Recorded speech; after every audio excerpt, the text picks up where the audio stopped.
Private schools have this resource, have this capability. If they don't do it, why should they exist is a question that will come back. If you are going to just compete with a government school, why should you exist is a question that is going to come. And this system of education runs on 4 pillars. It is built on 4 pillars. The first pillar is grading students according to age. The second pillar is dividing the entire education into specific watertight subjects where you don't have to connect one to the other. The third is an assist, so only the number matters.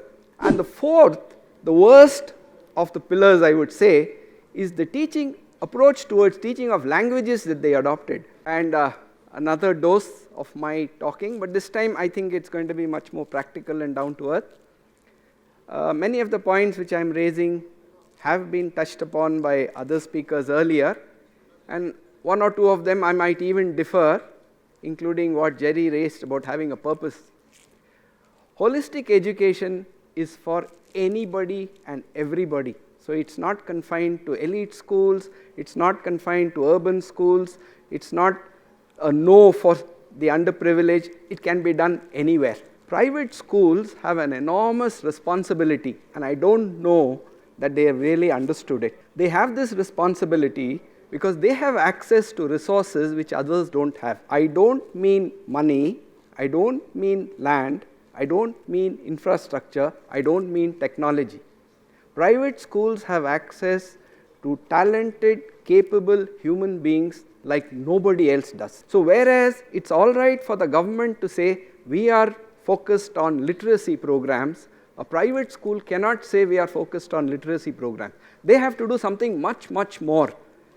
And that pinnacle of education is the flowering of the human being. If the private schools won't do it, who's going to do it?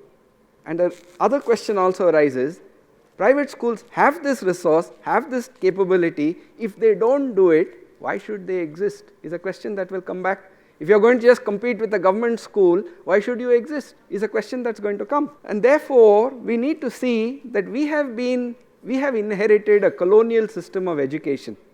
But it's 70 years since independence, we haven't changed it, we are still running the same essential colonial independence system of education, and this system of education runs on 4 pillars, it's built on 4 pillars. The first pillar is grading students according to age. You say that a 5-year-old should be this class, all 6-year-olds should be class 1. That's the first pillar. The second pillar is dividing the entire education into specific watertight subjects where you don't have to connect one to the other. The third is an assessment system which says 40% and below failure, 50 to 60% so-so, 90% great. So only the number matters, understanding is never evaluated, only the ability to reproduce the answer which the examiner says is the correct answer. That's all the capability you need. And the fourth, the worst of the pillars I would say, is the teaching approach towards teaching of languages that they adopted. See, it was not an accident. They did it with great foresight. They said English the primary language, second language somewhere there, and third language somewhere there. So they get the minimum time, everything is done in English.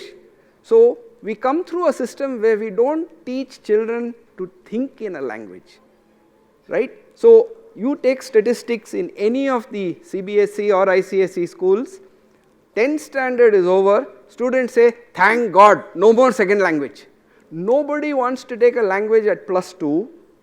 Traditional universities demand that you should take a language, so nobody goes to traditional universities anymore. Not that traditional universities are offering any great program. Everybody goes to a fancy university which offers you the kind of subjects you want, so stay away from language altogether. And in the process, what has happened? I am a product of the same system of education, right? I am staying in Bangalore. When I have to renew my driving license, I go to a toot because I can't read Kannada. He says, sign here, I sign blindly. I don't know what I'm signing. I'm illiterate. I don't have the capability many of the times. You challenge me, throw a question at me in English, I can't answer in Hindi. How do I feel comfortable about a livelihood in this land when I cannot think in one Indian language? And added to that, because we have cut ourselves off from the language, we have cut ourselves off from the entire culture and heritage that comes with the language. That culture and heritage doesn't have to be taught separately, it doesn't require philosophy classes, doesn't require you to read the scriptures. Every second word of any Indian language will connect you to the Vedas, Upanishads, Mahabharata, Gita, Ramayana, inevitably. So you pick up the message that is in those words, not the literal message, but the deeper message very quickly. And if I can just digress for a moment quickly and give you one example, what was the whole Bhagavad Gita about? The battle, the conflict in the mind of Arjuna. Should I kill my relatives or not? And Krishna's advice to him. Just fast forward that to 1945. Were the Allies justified in dropping the atomic bomb on Japan? You can dialogue about that. Move it forward to what has happened in Kashmir now. Was it justified? And in all this you understand one common thread. The intellect can never give you the perfect answer. The perfect answer is going to come at a level which is different from the intellect. This is one of the limitations of Western thinking. For them, intellect is the pinnacle of the human being. There's nothing further. So everything has to be at the intellect. Whereas we come from a culture which says, look, body and mind alone is not you. There's something more. There's the life energy which is never for a second away from you. Understanding is there. And if there's a solution, it's going to come from there. And that is why this system which says, test the correct answer without understanding is not something that's holistic at all. But we are stuck to it. We can't blame the colonial mind people anymore. For 70 years, we have stuck to it.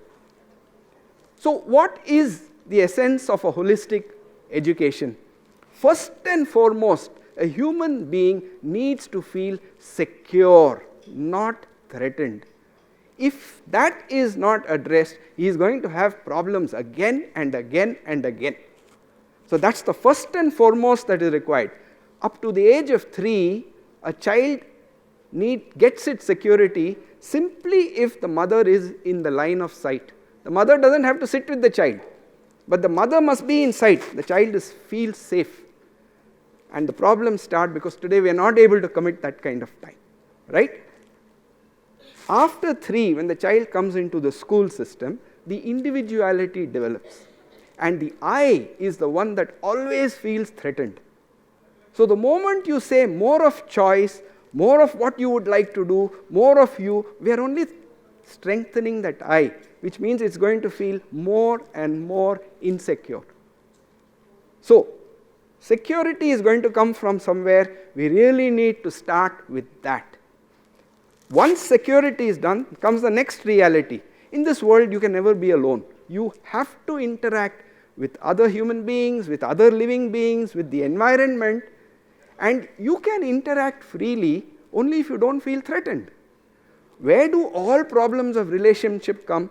They only come when I feel threatened. If I am not threatened, relationships are perfect. So security gives you the right kind of relationship. If you have security and relationship, livelihood is not a problem. You have to have a livelihood skill, only then you have the confidence that you can stand on your own 2 feet. But we have made one very, very fundamental wrong assumption in this. We think the degree assures you the livelihood. It doesn't. There's only one thing that assures you a livelihood, and that is you have a skill or a capability which somebody else requires. If you have a skill or capability which is only going to be in you, nobody wants it. That will never get you a livelihood. So every artist has learnt this the hard way. He would like to paint, he would like to do pottery, he'd like to do sculpture to his requirement. It doesn't sell. So ultimately he has to come down to understanding what the market is. So we are all market driven in that sense. And therefore unless we have something which you can offer to there's no livelihood. But if you can offer it, it doesn't require a certificate. Today, more than ever, if you are a good cook and you can make ghar ka khana, your livelihood is assured. And you don't need a catering certificate for that. Because that is the need, because nobody wants to spend time cooking. So livelihood is the least of the issues.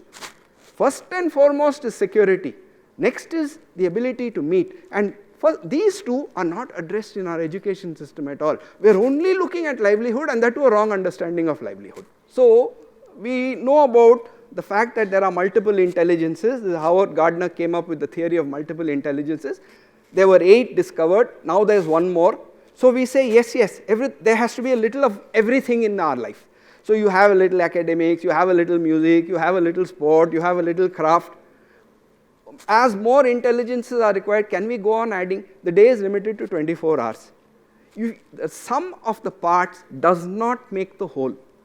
The whole is something else, and this is what I would say Krishnamurti meant when he said begin from the other shore. Begin from the whole, not adding the parts. So what is it to begin from the whole? This is another curse we have inherited from the colonial education. We say the 3 R's of education: reading, writing, arithmetic. Actually what we need is comprehension, expression, computation. The difference between the two is understanding.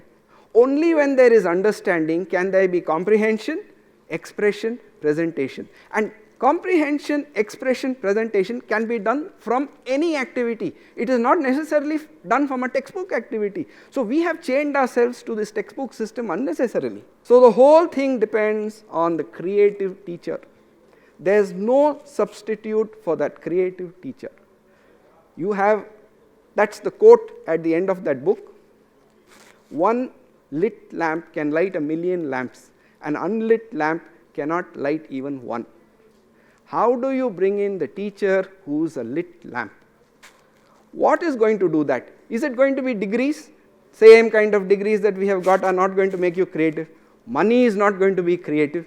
So it begins with this is what is covered in this book. What first of all is creativity? If creativity is not an act of the intellect, it must be something from that energy. That energy is with me all the time. Why am I not creative? So it begins with involvement. Where there is involvement, then there is discovery, then there is questioning. These are the 3 things which aid creativity. And conflict, fear, and seeking recognition. These are the things that detract from creativity. And if you look at our education system, all the 6 are negative. Therefore, why would anybody be creative in our system? But it's in our hands to change it, and it's so easy.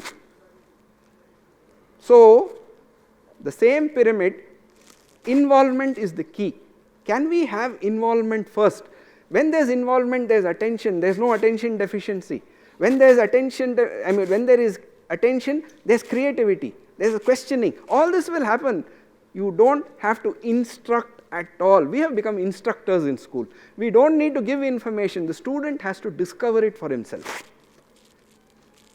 Motorola in 1980 came up with something called the 6 Sigma process. They identified those 6 factors and they said if you take care of this, defective mobile phone production pieces will be less than 5 per million. That means practically 0.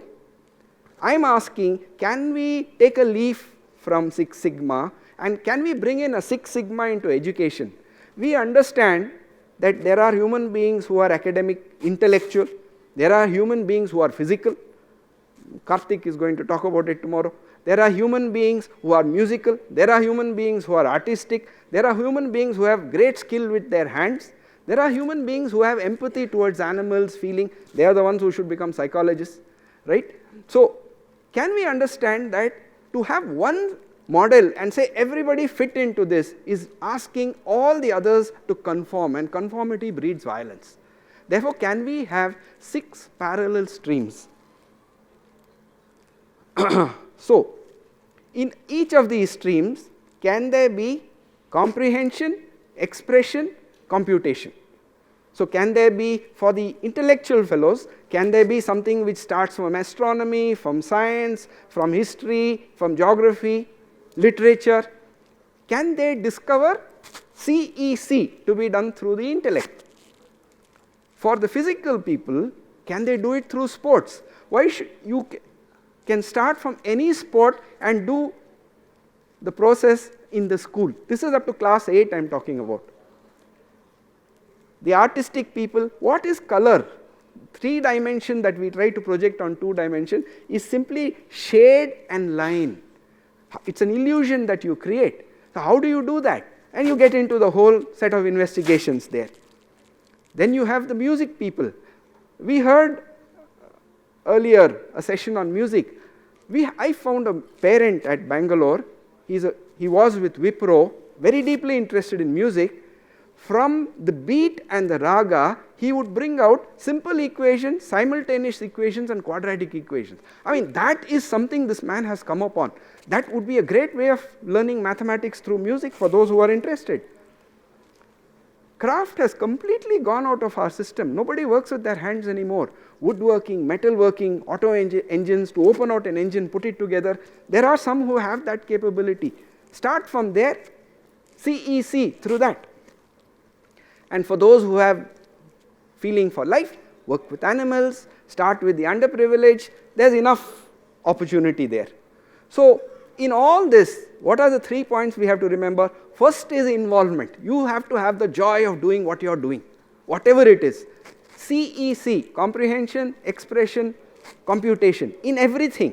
And finally, learn to do it multilingually. Now those of you who have that situation where father and mother speak different languages, you see this in your child. Your child thinks in 4 languages before you even know it. So why can't any child do it? But if you don't do it at this age, you have lost an opportunity. Now I am asking you, this is a challenge, right? We all talk about syllabus and the burden of the exam system, etc., etc., etc. The syllabus is prescribed only for class 9 and above. There is no board which prescribes syllabus for class 8 and below. We have been empowered. We don't want to take it on because that's a lot of responsibility. So whatever the bazaar textbook comes as, the textbook becomes the syllabus. But we have been empowered. Even in class 9 and 10, the syllabus only says these are the topics that you will be assessed in. It doesn't say how. It doesn't say how you should study. So nobody stops you from coming through an investigative approach. We haven't taken on that responsibility. And I'm being particularly critical with private schools. I'm in a private school too, because we haven't made use of the opportunity that's given to us. We should be trailblazers. We are happy to just flow along with the others. And if you do this, all these problems which we have inherited from the colonial system would disappear. They wouldn't be there anymore. It would also give you something much more. Since you are starting from involvement, there would be no learning disability. We don't need a special education industry and then a child to be labeled as dyslexic and whatever, right? When he's starting from something that he's involved in, he's fired, and that gas will take him through. So this approach is holistic, it's individual learning at their own pace, thinking in multiple languages. What more can you ask in today's system? Is this not possible in any of our structured schools? It is. So can we change? Can we allow the flowering to happen? It won't happen easily for 2 reasons. One is we are chained to by habit. We have done things like this until now. Why change? We have got enough students coming in. Why change? So human beings have a tendency not to want to change. That is the ball around our neck. There's one more. You have the example of the automotive industry right next to us. It's about 100 years old.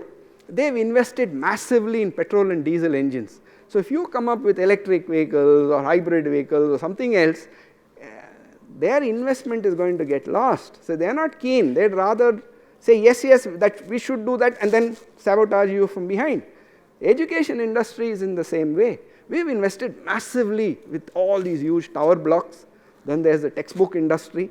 And then there is the B.Ed college industry. We have invested massively in that. What this is asking for is a very, very different approach, which means all that investment is gone. So there is something pulling us back from even wanting to change. But that's okay. Those who want to change can change. That freedom is there in this country. So I go back to asking you, I think you need to ask yourself this: do you want to be a lamp which is lit, which will light others, or do you want to be an unlit lamp saying you are in education? Thank you.